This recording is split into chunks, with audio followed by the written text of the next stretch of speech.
Maharashtra today 24 news, सत्य परिस्थितीचा सविस्तर आढावा।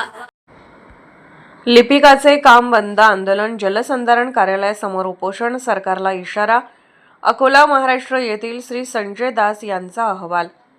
23 फेब्रुवारी रोजी अकोल्यात काळ्या पट्ट्या बांधून सुरू झालेल्या लिपिकांच्या असहकार आंदोलनाने आता हिंसक वळण घेतलं आहे। 3 दिवस सरकारकडून कोणतेही ठोस आश्वासन न मिळाल्याने 25 फेब्रुवारी रोजी सर्व सरकारी कामकाज पूर्णपणे थांबवण्यात आले।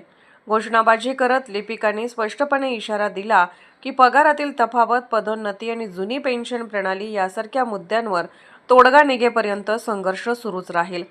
अकोला जलसंधारण कार्यालयासमोर उपोषण सुरू करण्यात आले आहे, ज्यामुळे प्रशासनावर दबाव वाढत आहे। कार्यालय बंद राहिल्याने जनतेची गैरसोय झाल्यास सरकार जबाबदार असेल असे कर्मचाऱ्यांचे म्हणणे आहे। आंदोलनाने आता निर्णायक वळण घेतले आहे। महाराष्ट्र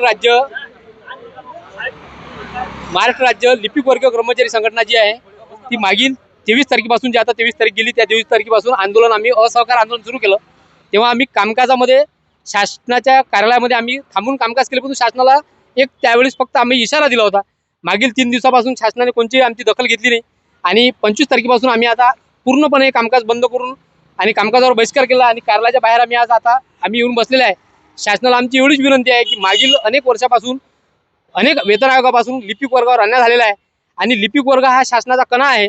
मागील अनेक वर्षापासून जो अन्याय आहे तो या अधिवेशनामध्ये शासनाने आमचा दूर करावा आणि आम्हाला न्याय द्यावा। प्रत्येक वेळी शासनाने वारंवार लिपिक वर्ग हा एवढा महत्त्वाचा विषय असल्यानंतर राज्य शासनाची मंत्रालयातील प्रत्येक फाईल जी आहे लिपिकाच्या हातूनच ती जाते।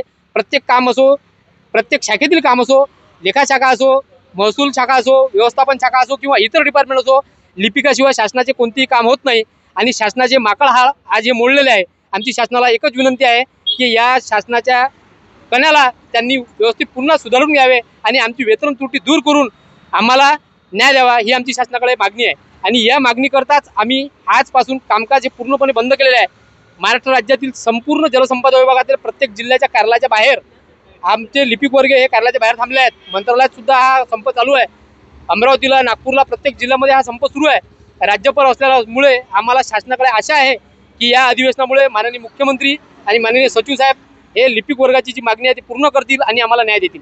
आमची त्यांना कळकळीची विनंती आहे की लिपिक वर्ग जो आहे त्यांना न्याय द्यावा, एवढेच आमचं शासनाकडे मागणी। महाराष्ट्र टुडे मराठीसाठी ब्युरो रिपोर्ट संजय दास, अकोला।